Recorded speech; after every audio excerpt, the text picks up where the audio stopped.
Okay, everyone. Hello and welcome to this month's Lunch and Learn. And today we're going to talk about cybersecurity. It's kind of a hot topic, so I thought it'd be a good one for all of us to talk about. Just some housekeeping things before we get started. This event will be recorded and then we'll upload it to our YouTube channel afterwards, so you can view it if you need to or share it with your friends. As always, everyone's always curious who's here. If you can, in the chat function, put your class and major, what year you graduated, just so everyone can say hi to everyone. And just make sure you switch it to panelists and everyone, just so everyone gets it. So without further ado, please welcome alumnus Nate Belcher. Morning, everybody. I don't know what time zone you're in, but here we're at 11 o'clock and I am doing this presentation from east of Rapid on the prairie towards New Underwood.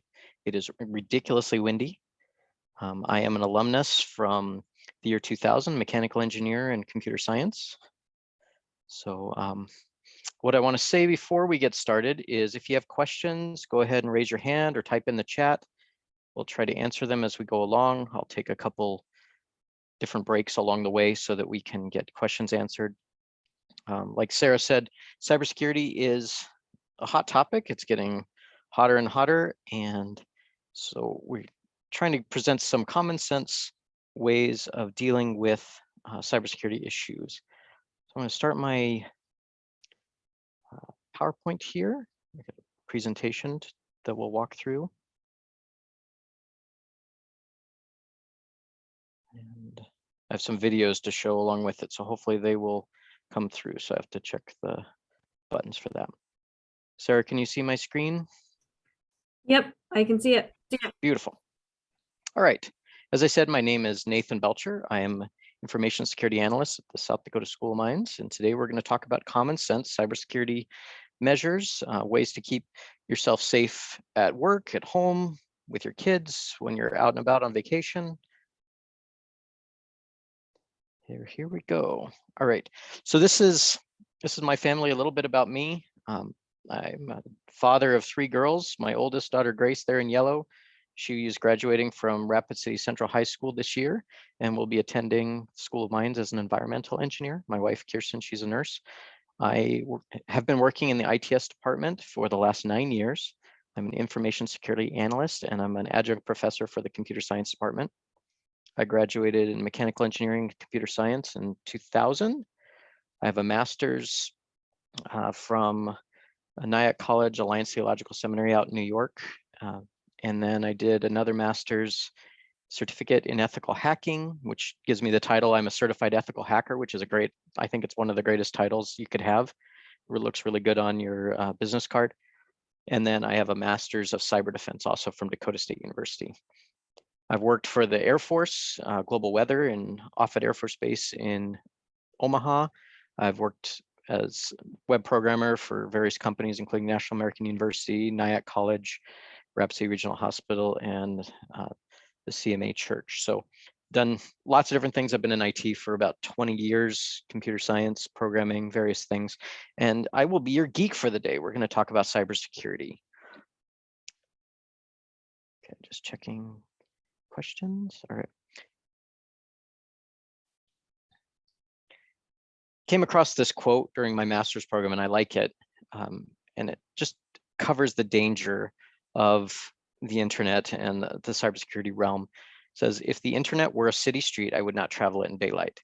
A lot of us are not, we're either overly aware of the dangers of the internet, we panic about a lot of different things, or we're totally oblivious. And I find that mostly with my children, that they're just fairly naive about the internet. They use it, they play on it, they interact with their friends, but they're not aware of the dangers that are there. So it's both a great tool and can present an immense amount of danger. And so there's a lot of different things that are out there that can provide some sort of mitigation to the risks. But we're going to talk about 3 major things today that really, if you do these 3 things, deal with these 3 topics, you'll cover most of your bases. So we're going to talk today about what is cybersecurity, define it a little bit, because a lot of people throw it around and they don't really use it in the same way. We're going to talk about attacks and risks and some defenses. And like I said, we're going to talk about the top 3 ways to protect yourself when dealing with online presence. So some of you may know the movie The Princess Bride. This is Inigo Montoya. You keep using that word cybersecurity or information security. I do not think it means what you think it means. When I'm going to throw it out to the group, when somebody says cybersecurity, when somebody says information security, what kind of things come to mind? And you can just think about it, or you can type it in the chat. I'll give a couple seconds for that. Identity theft. Yes, thanks, James. My bank was hacked. Yep. Hacking is a term that comes up a lot. Passwords, breaking into networks.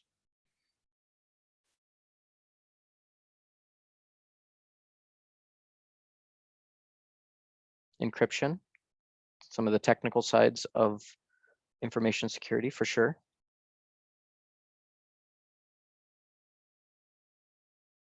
Do one more.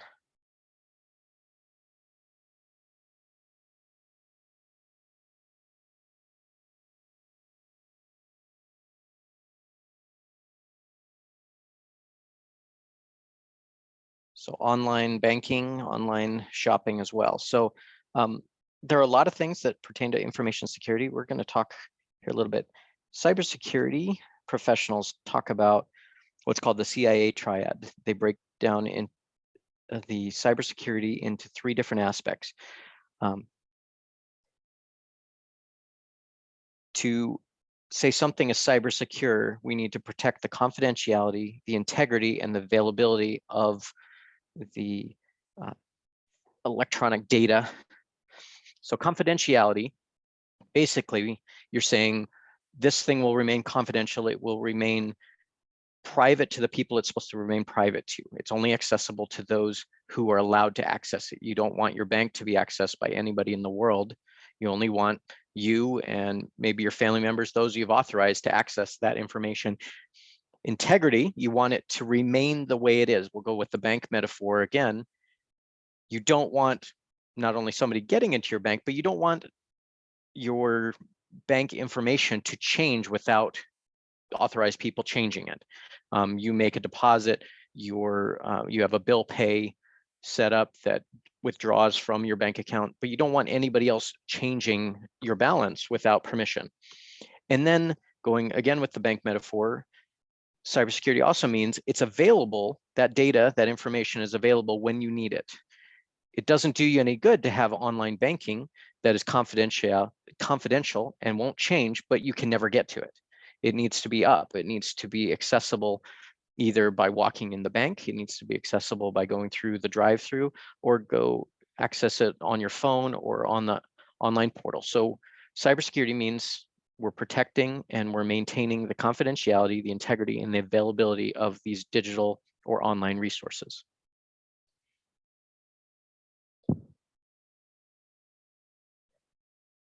So what are some risks for you personally, or for an organization that you're part of, for being cyber insecure? So not protecting the confidentiality, integrity, and availability of those resources. What are some risks? Go ahead and throw out some stuff in the chat as well. I'm used to doing these kind of presentations in person, and there's a lot of back and forth with people. Oh, yes, threat to an electric grid. Some of these critical infrastructures. Ransomware. Ransomware definitely is the thing. It locks down and encrypts data so that you can't get to it. It not only gets messed with so that you violate the integrity, but is no longer available to you. For an organization, there's risks of basically your reputation. You know, if a government website or the School of Mines website gets defaced, everybody knows about it, and it makes us look like fools, and so it reduces trust in our organization. You can leak information that you're not supposed to. You can, in the areas of research, you can release proprietary secrets or patentable information that may go to a competitor. For you personally, you can lose money there's billions of dollars that is stolen from retirees every year through cyber hackers, cyber criminals, and they really prey on retirees. There are a lot of different risks, and you can be locked out of your home if you have a smart home.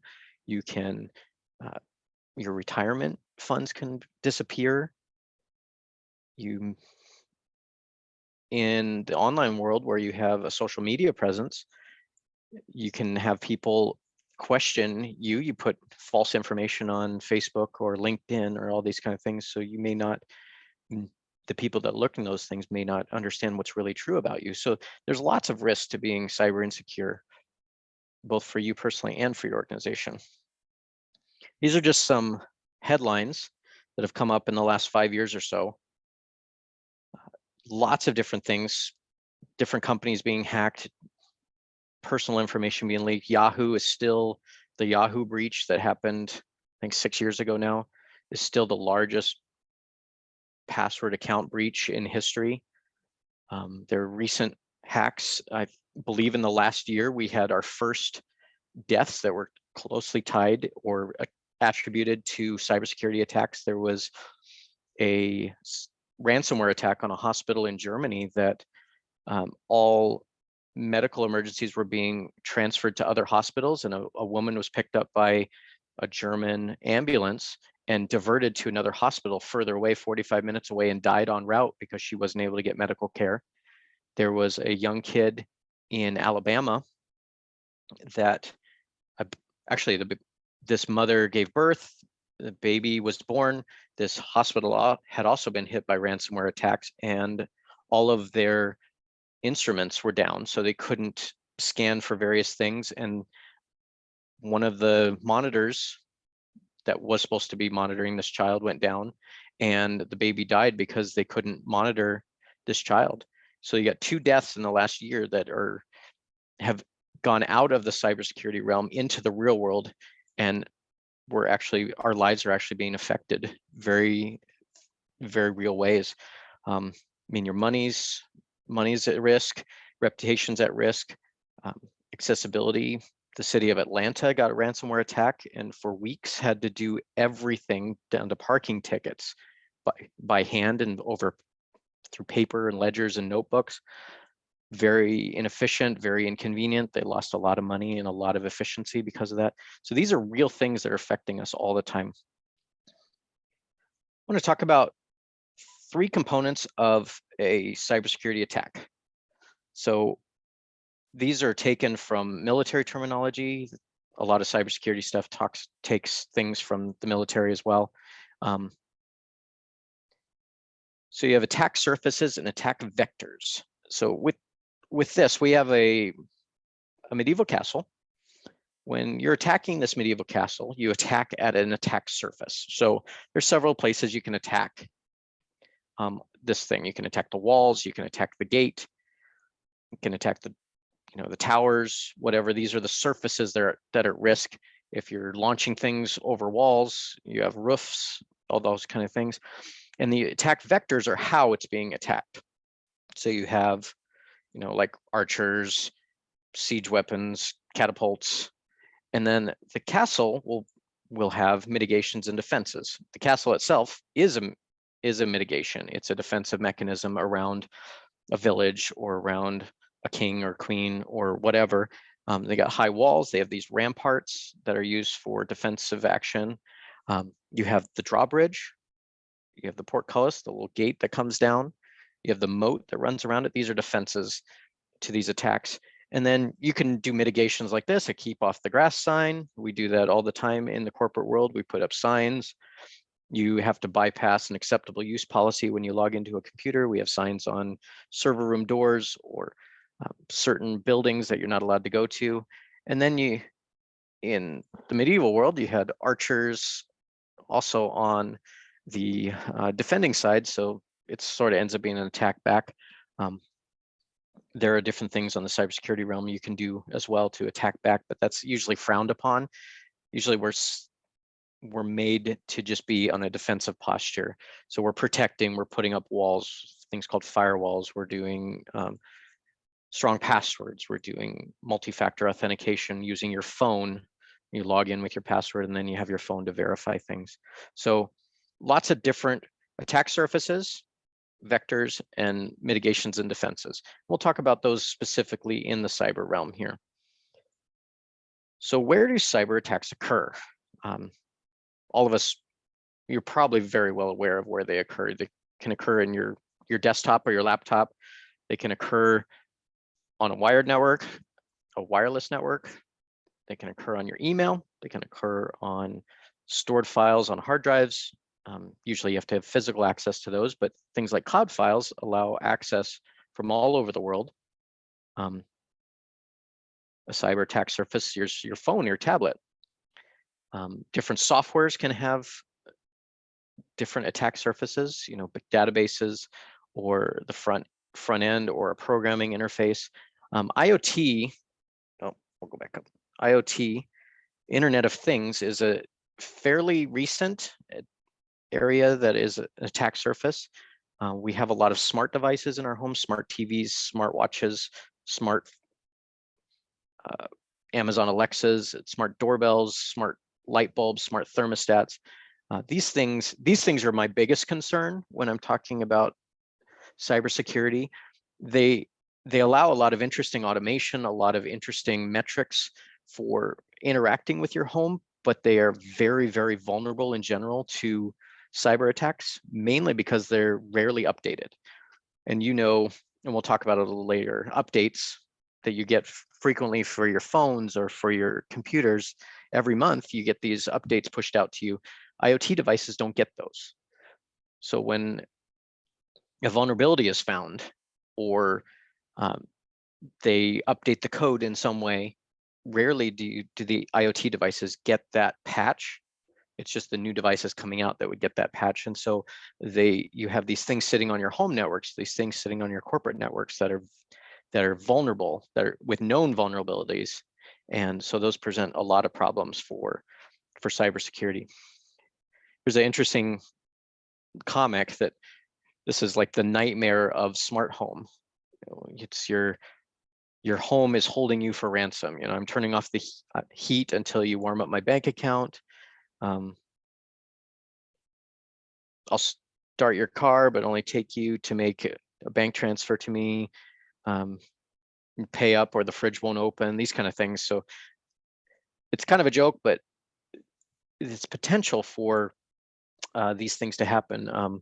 Ring doorbell had a big vulnerability a couple years ago that if somebody would get within Wi-Fi range of your home, they could send what are called deauthentication packets to your Ring doorbell, which would kick it off your Wi-Fi network. And so the Ring doorbell would retry to connect to your Wi-Fi again. And in doing so, it would send the password to your Wi-Fi network unencrypted. And so anybody within the Wi-Fi range of your home could see that broadcast as it's trying to reconnect and capture your Wi-Fi password. That was a big vulnerability they had. And I think it was about 2 years ago, right at the beginning of the pandemic. I did some research on that during my DSU classes, and my dad had a Ring doorbell and we updated it and looked at that. But there are very real vulnerabilities, and to update them it's not always easy to do so. And then where do you go? How do you find out about these things? They're not usually published.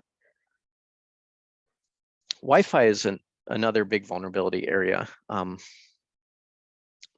with a wireless network, especially if you go free open Wi-Fi, you go to Starbucks, you go to McDonald's, you go to the airport, is you don't know who else is on that network, and you don't know really who's controlling that network. It could say, this is United Airlines free Wi-Fi, but anyone can make a Wi-Fi network called anything else, and you don't know if it's the airport, United Airlines themselves, or somebody sitting next to you with a laptop that is broadcasting that network and gets everyone to connect to it, and all their internet traffic is passing right through that computer. So there's very little security, very little accountability for that. And we see it on campus at various times. Students will bring in their own little Wi-Fi access point and put it in their dorms and call it the same things as our network. And we allow them to put Wi-Fi routers in the dorms, but we'll take them down if they're named the same thing because it confuses people. And it is a security vulnerability.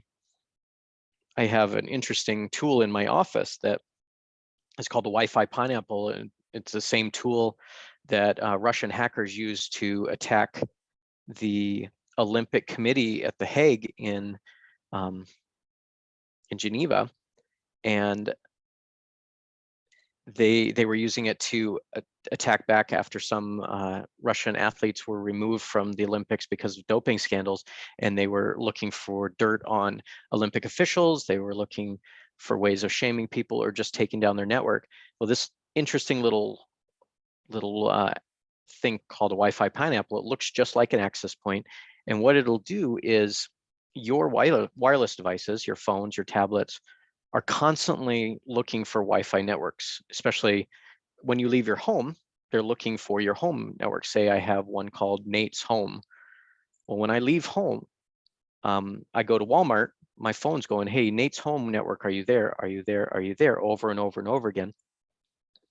And all of these network devices, all these phones, these tablets are doing that all the time.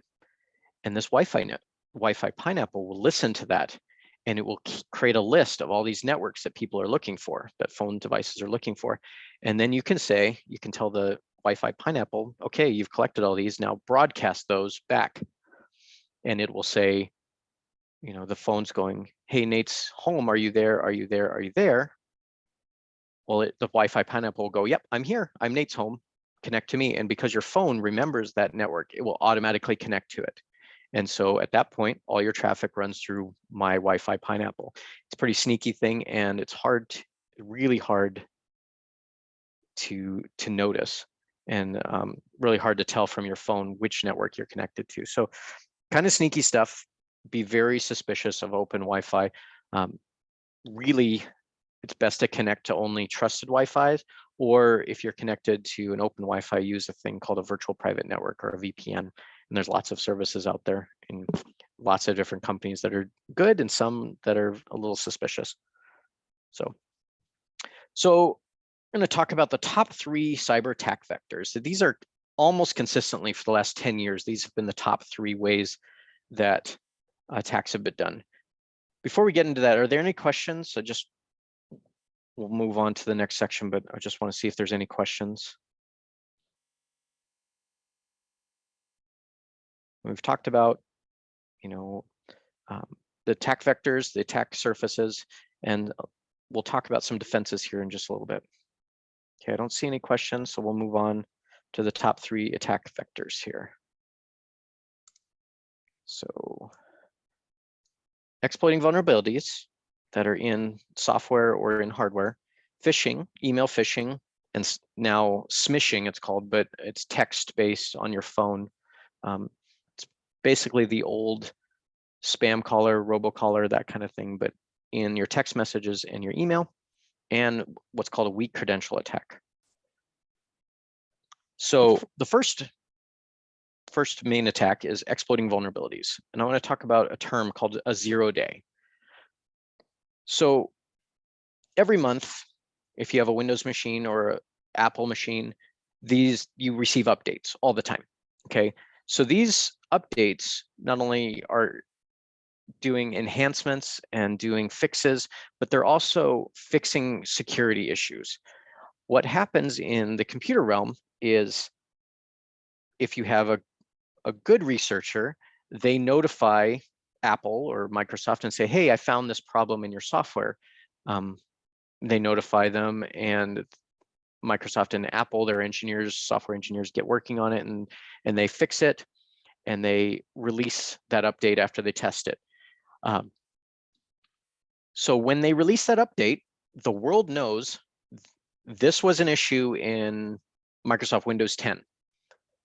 And sometimes there's also what's called exploits already written for those, so they know how to break it. That is broadcast the entire world when Microsoft releases that update.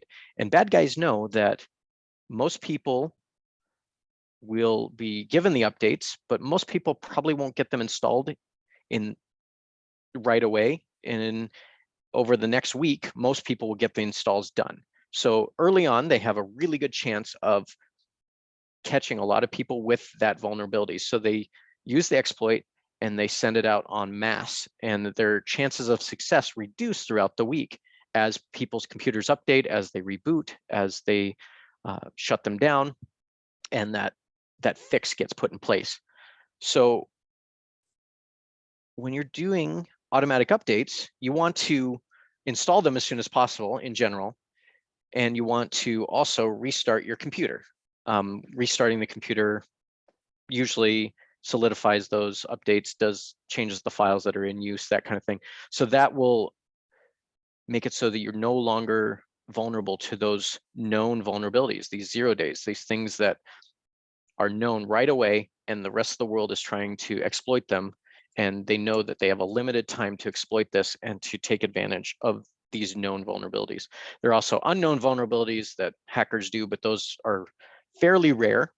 It's these known vulnerabilities that come out that, I mean, you can go out and read them yourself. You can get practice code to see if you are vulnerable, but you can manipulate that and weaponize that and use that to exploit it on other people's. And there's some security vulnerabilities that are severe and some are moderate. Was one called WannaCry that came out not so long ago. There was the SolarWinds stuff that came out a year or two ago. These were major vulnerabilities. Log4j was one that just came out last fall. Major vulnerabilities that we had a very limited time to fix because the bad guys were actively exploiting these. So you want to make sure to update everything.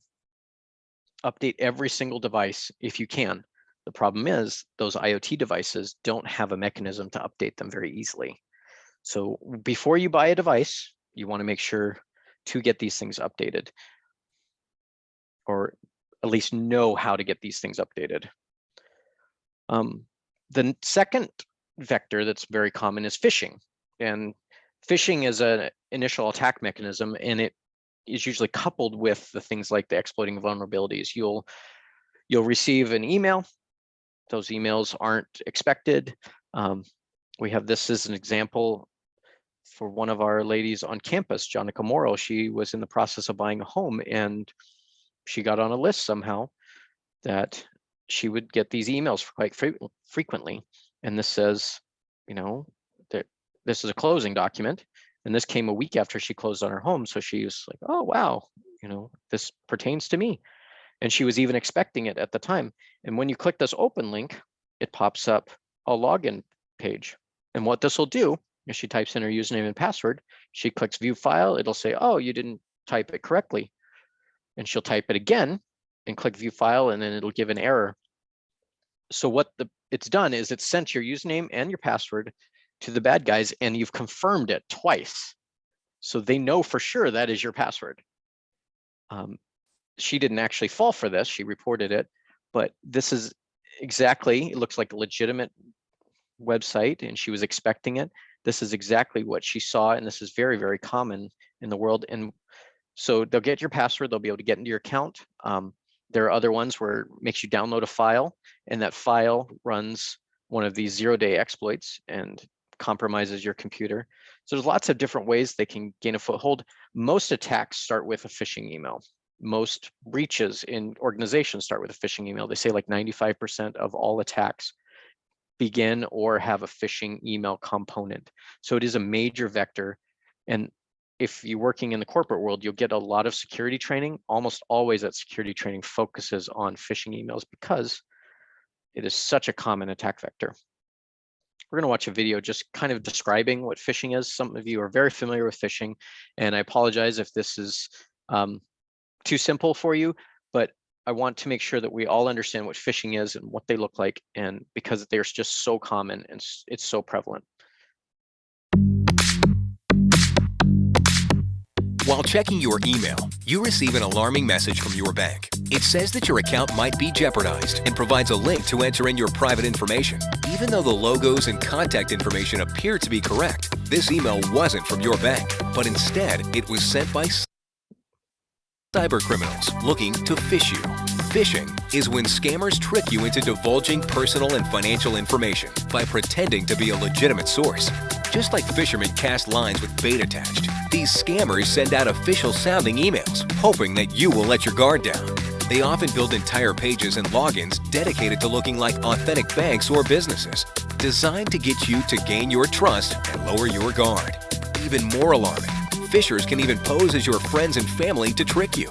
In some cases, a phishing email can install malware on your computer without you even entering your username and password. Regardless of how they obtain it, once cybercriminals have your login information, they can change your passwords, steal your money, and even your identity. There are many ways to identify a possible phishing email. No legitimate bank, government agency, or business would send you an email requesting that you re-enter your private information. Misspellings, poor grammar, and typos are also good indicators of a phishing email. If you receive a phishing email, the best thing to do is just ignore it and mark it as spam. You can also use anti-spam filters as a way to avoid these emails entirely. You should always be on guard when opening up unknown emails. And make sure you have the latest internet security and email protection software on your computer to avoid phishing scams entirely. That was obviously a product placement by Kaspersky Virus Scanner, but you get the point. Phishing is very prevalent. There's a lot of dangers to phishing. Here's a couple, just 6 things that are good to remember when dealing with phishing is when you receive an email, first of all, were you expecting it? Is it something that just out of the blue, you're getting money from a grandmother you haven't heard from for a while, or a Nigerian prince? Do you recognize the sender or the email? We get a lot of emails on campus that claim to be from the president or a department head. But if you look at the email address, it's like newguy24@gmail.com. It's not President Rankin, Jim Rankin, James Rankin, that kind of thing. Often phishing emails will have a sense of urgency. They'll say, hey, you have a little bit of time. You have the next half hour to respond. You need to do this right away. That's a clear sign of a scam. Typos, that's becoming less and less prevalent. A lot of scammers are either their English is getting better or they're based in the US. They're native English speakers. And so you'll get a lot of emails that read very well. Their grammar is really good. So the typos thing is not so prevalent anymore, but you still see that a little bit. Unusual domain names at your email will be, instead of at Gmail or at Yahoo, or the links in the email will be at random character names or strangenames.com. Don't click links in emails, especially if it's from your bank. Go directly to the bank website, contact them by phone, just to verify things, and definitely beware of attachments. Never open attachments that you were not expecting or from emails that have any of these other features. That is a clear way of getting your computer infected.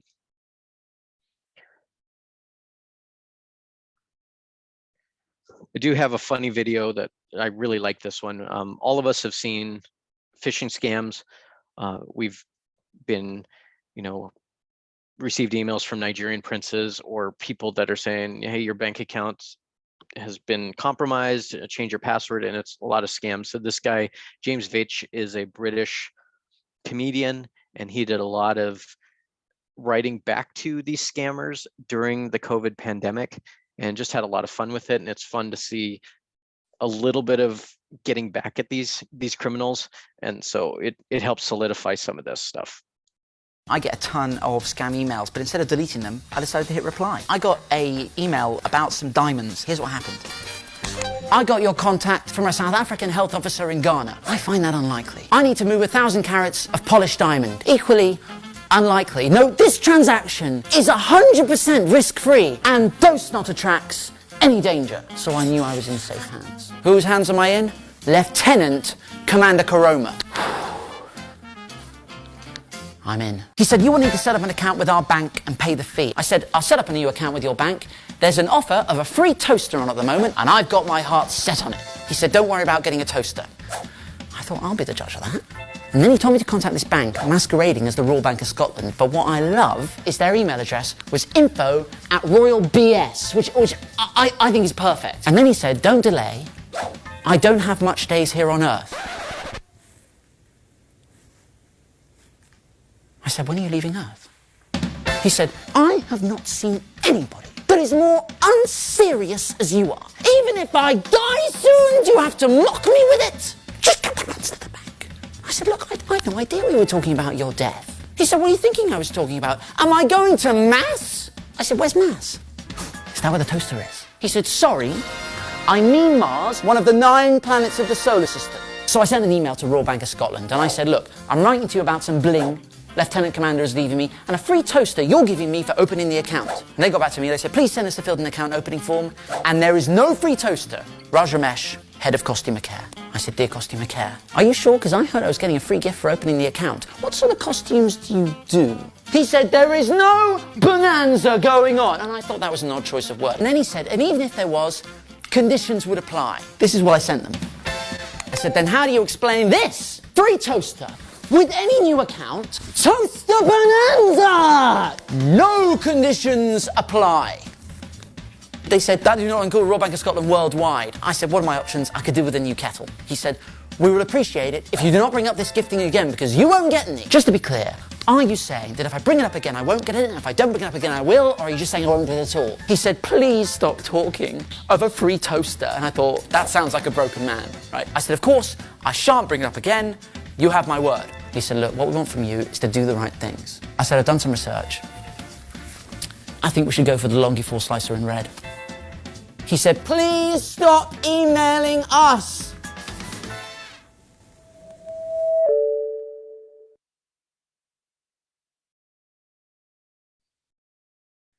I get a ton. So I love that. I love that he got back at these people who pester us and send lots and lots of emails, and that he finally at the end, the scammers like, please stop emailing us. We're done. We don't want you to be part of this. So he's got a whole series on YouTube. You can look at different ways of doing his attacking back or just bothering people. That was the best one though. We talked about 3 attack vectors. We talked about updates, exploiting vulnerabilities, and you update your software, your hardware to get past that. Talked about phishing emails being the most prevalent way of being attacked. And then the last one is weak credentials. So basically your passwords. Good passwords are long, they're unique, and they're kept secret. Most people get the long thing and not sharing them with other people, keeping them confidential. The unique thing is where I see most people kind of falling flat on the credential side. What is suggested is that every password is unique. So you only have a single password for a single site. If you're making a new account, you have a unique password for that. You make a unique password for your email. You make a unique password for your bank, unique password for Amazon. Most people reuse passwords because we only have so much capacity for memorizing passwords. That becomes a problem.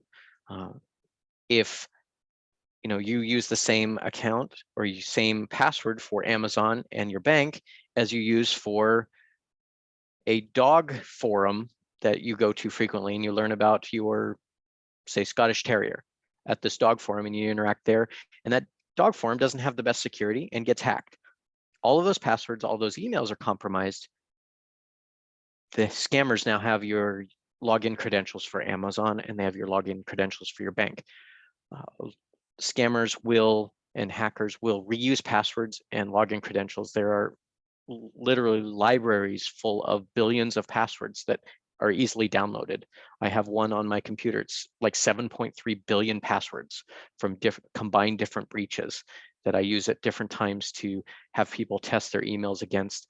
And there's a really neat website called Have I Been Pwned, PWNED, that you can go in, and they keep a log of all these kind of passwords and credentials, and you can type in your email address, and you can type in separately, you can type a password so it's not attributed to an account, and you can say, did this password appear in this big data breach library? So you can look at those things. So good passwords are long, unique, and secret. One of the good things moving forward is, I got this one.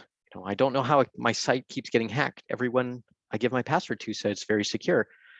So it's not kept secret. it's a great password, but if other people know it, if you share it with your family members, if you share it with other people, and you know, if it's very simple, it's your birth date or your anniversary date, that information is easily accessible online. Another thing to add on top of the credentials is a second factor. So a lot of people are talking about multi-factor authentication. So when we talk about logging in or access to a system, a computer system, we talk about factors that allow you to enter those. Our normal factor we use is something you know. It's your password. You memorize this password, or you have it in a notebook or something. That is something you know. That is one factor to log in. To make it secure, it's good to have another factor. Having two passwords is the same factor. It's still something you know. So in cybersecurity, we talk about things you know, things you are, which is like biometrics, a retinal scan, a thumbprint scan, a facial recognition. Something you have is very common. Something you have is a different factor, and we use that a lot on campus. Your banks use that. They tie it to your phone. You have this phone device, and you have the password. The password could be leaked, but the bad guys don't have your phone. So you have, with those two things combined, you increase the security exponentially. Last one is geolocation, somewhere you are. So, and you might see this if you go on vacation and you log into your bank, they're like, well, we don't recognize where you're coming from. That's not the normal location, which is your IP address range. It has a geolocation to Rapid City or Sioux Falls or Denver. And if they see you logging into that same bank account with the same username and password from LA, they're going to flag it, and you'll have to log in or use your second factor authentication or receive a text message. On campus, we use Duo Security. That's another factor authentication that puts an app on your phone. So every 30 days when people log in, they get a pop-up on their phone that say, yep, that was me. Google has them, Symantec has it, Microsoft has it. Basically, the good security practice is to enable multi-factor authentication on every possible account you have: your email, your bank, your online shopping, any place that can handle it, enable it. It'll add that much more security and make it much more difficult. Even if your password gets breached, even if it gets leaked somewhere, the dog forum place gets hacked, the bad guys don't have your second factor of authentication, so they can't log in as you. So here's 5 tips to secure your world, just what we talked about. Be very careful of phishing texts and emails. Have absolutely unique long passwords for every site. Use multi-factor authentication everywhere you possibly can. Run updates, update Alexa, update your Wi-Fi routers, update your Ring doorbells, update your smart TVs, and just say no to public Wi-Fi. Public Wi-Fi is a bad idea. I guess, are there any questions? So have I been pwned? Have I been?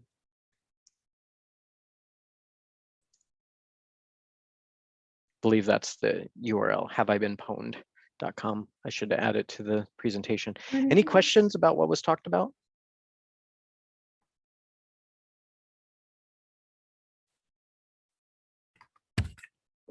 They're wondering if you can email the slide deck out. There was a.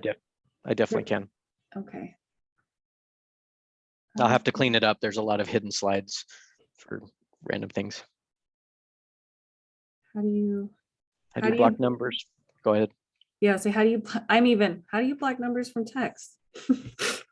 How do you block numbers from text? Like somebody texts you. iPhones have an ability, I only know it because I have an iPhone. You can block that number. And they also, Samsung does it and Apple does it. And I don't know about other vendors, but they have kind of a national or international database of hacked numbers or scam numbers. And so they'll auto block them. So that's one of the benefits of technology, is that we have this collective information, so that, when Sarah, if she gets a scam text message, she reports it, she presses block, it reports it back to Apple and says, this is bad. My phone will do the same thing. So that's definitely a benefit of technology. No. Are I'm assuming password saving features risk-free? Nothing's risk-free. Password saving features. So it depends on where you're saving the passwords. You're saving it in Google Chrome, you're saving it in Firefox. What they're doing is they're offering convenience. Almost every time you offer convenience, you reduce security. So, but Google Chrome is getting better. Microsoft Edge is getting better. Firefox is getting better at saving these passwords and encrypting them. It used to be that they would save them, and if I had access to your computer, I could see all your passwords. They made it a lot more difficult than that. Block numbers on Apple phone, you can click at the top, you click the number, Yeah, and down below it says block this caller or block this sender. it's if you go in and you hit the, You hit the little circle at the top usually. yep. If you go into the recent call, if you're on an iPhone and you go to the recent calls, if you go, there's a little eye, a circle with an eye on it. Yep. And you hit that and you go all the way down to the bottom, it'll say block this caller. It's under add to Or you hit- emergency contacts. Yep, you hit info on that, yeah, Oh, yeah. and then you can block this caller. Yep. If not, if you hit the actual, if you're in the recent calls, that's how I get to it. Then I accidentally call that person. There you go. You're right. We did have a question coming through Q&A. It says, what are best free like LastPass? So password managers, there are a lot of good ones. I use one called KeePass. It is an open source password manager. I really like that one. Some of the dangers, so a lot of these password managers, Google Chrome's a password manager, Firefox is a password manager, Microsoft is working on a password manager for the corporate environment. Some of the dangers are they store your passwords in the cloud, and if it's not encrypted well, it becomes a one source place to hack everything. So you need to make sure that the company that you're working with does not have any access to that password file, that they don't keep any keys around. So you got to do a little research. LastPass is good, KeePass is good. Rhapsody Journal actually did an article 3 weeks ago on the top 3 different ones. Dashlane, I think, was one of them. KeePass was one of them. So does adding 1 or 2 characters to a password only marginally increase security? Depends on how long the password is and if you reuse that password. So if you're talking brute force password cracking, which is where they try every possible character for 8 to 10, 12 characters long, they'll try every possible character. It increases the difficulty for a brute force password attack. But at this point, there are tables out there for 8, 9, and 10 character passwords that you can just look up in the table, every possible password in the world. So anything under 10 is pretty much already breached. So take that for what it's worth. And this question came in through Q&A. I just haven't got to it yet too. It says, any problems with Kaspersky being based in Russia? I don't think there's problems with it being based in Russia. Kaspersky has distanced himself from the Russian government. I do think there's problems if you are part of the US federal government and you're using a Russian product. There is definitely issues there. I know there were a lot of US government agencies that use Kaspersky, which I'm not sure why, but that just seems nonsensical to me to do that. Every country, their software has the potential of being confiscated by the government, especially if the servers are in their country. Governments can come in and do that. Chinese companies can do that. US government companies can do that. So if their security interests are in question, they can definitely do those kind of things. So yeah, Kaspersky is a good private product. Microsoft Defender that actually comes with Windows 10 and Windows 11 is a really good product. For a long time, Microsoft's anti-malware and antivirus was kind of a joke, but they've invested a lot of money into it, and it's up there with any of these third-party products. It's not I don't see any reason to install anything else at this point. So in a corporate environment, it might make sense. We use Microsoft's corporate enterprise defender. It's called Advanced Threat Protection, and it's really got some great features. So we don't use anything else but Microsoft products. Do I need to use a VPN if I'm using my phone as a hotspot? The cell network is fairly safe. It can be hacked, but it takes a lot to hack network. So if you are in control of the device that is broadcasting, so your phone is the hotspot broadcasting a Wi-Fi signal to your laptop, it's fairly safe. You control the network at that point, so you should be all right. I still wouldn't do banking over it. I don't do banking over Wi-Fi at all. I always hardline clip my network in when I'm doing banking. Interesting. Is Oh, go ahead. Is storing corporate data on a cloud safer than storing it on a server? Storing anything anywhere always has risks. The cloud does offer unique features that a physical server, I mean, the cloud is basically servers, but just elsewhere. Maybe a cluster of servers sitting in the middle of the desert in Utah, or Loma Linda, California, or Papillion, Nebraska. These are sitting there, and what the cloud does is allows you to access things everywhere, but it also has really good analytics and really good data logging, so you can tell who accessed it from where and lock things down better than a local server can do that's kind of managed by you. Being more accessible makes it a little more vulnerable, but it has a lot more backup, a lot more availability options than a single server sitting in your corporate network or corporate switch closet does. So it's a little bit of a trade-off, and it's hard to say just, you know, based on cloud or server. I know people are freaked out sometimes with the cloud. We were kind of a holdout on campus, but we do a lot in Microsoft's OneDrive cloud now, and then Amazon Web Services as well. Other questions? I don't see anything else. But yeah, if anyone has any questions or anything for Nate, please put them in the chat or Q&A. And there is a way, I know on our Outlook, we can report that Yes. stuff. Yep. On Outlook, it's an option. Yeah, every email provider has a way of reporting phishing emails, and they'll send it to their technicians, and we have one in our corporate environment, and most corporate environments have their own as well that goes to their information security team. What is the advantage of a VPN?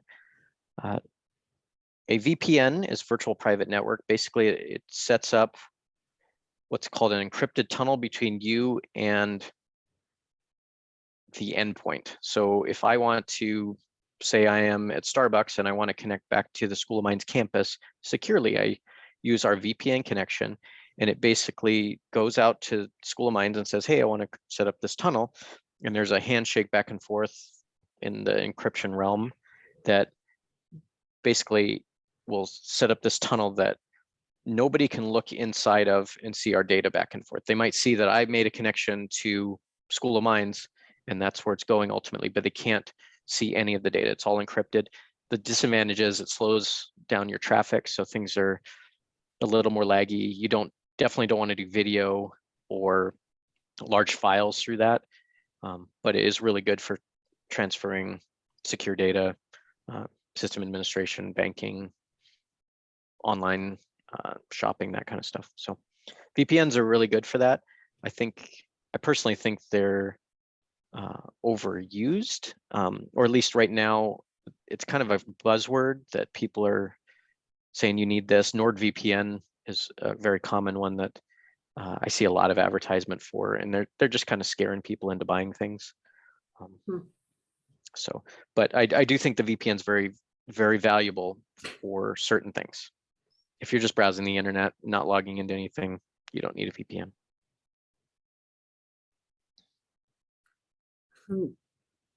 Oh, Larry, one of the comments came in through Q&A says it's really great. Larry wrote this. It's great to see someone with some gray hair involved in security. Makes my all gray feel better.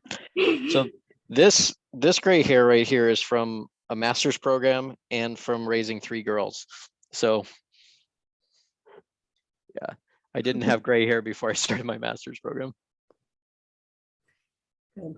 Okay, well, that'll do it. That's for sure. Kids will do that. Yep. Yes, if anyone has any other questions or anything, please feel free. Nate, when you clean up your slides, just let me know and then I can get them sent out Okay. to I believe it was James Fowler who requested it. So Okay, I sounds good. just remember Jay, and I can get them sent over to you. And then I did put a survey link in the chat to everyone. So we're always looking for feedback or ideas. And then I like to give a shameless plug about what's coming up for our next webinar. So these are in 2 weeks because we have that extra week. Thursday, June 2nd, Nano and Biomedical Engineering is giving a department update. Their Biomedical is a newer program that they've added to campus within the last, I would say 5 years, but I'm probably wrong on that one too. So come learn more about that. And the Zoom link registration is there. And then there's one more next for our Lunch and Learn in June. We're going to be talking about what is CARA. So CARA stands for the Center for Alumni Relations and Advancement. And it's going to go over about what our office does. And then hopefully our mission, values, and goals about what we're going to be projected to hopefully do in the next 5 years. So please register for those. Should be really interesting. We always appreciate everyone being on. And then